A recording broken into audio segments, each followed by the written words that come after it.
মুসলমান বাবাজি,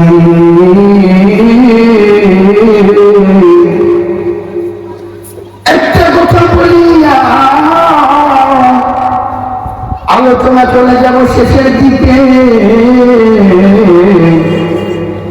আল্লাহ পাক রব্বুল আলামিন এই কোরআনটাকে জান্নাতেও রাখবেন। কেমনে জান্নাতে রাখবেন? সেইখানেও জান্নাতে কোরআনটা কাজে রাখবেন।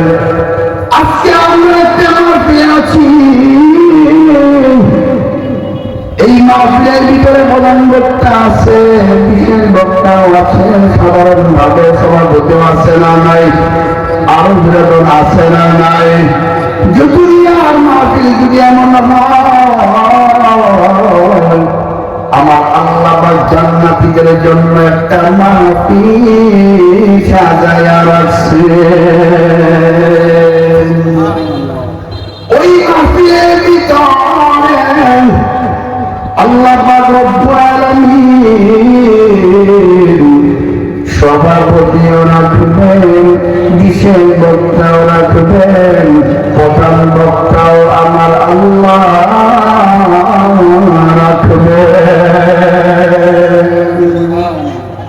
ওই মাহফিলটা আল্লাহ পাক কত সুন্দর করে দিলেন। ওই মাহফিলের ভিতরে সর্বপ্রথম আল্লাহ পাক জান্নাতীদেরকে বসায় দিলেন।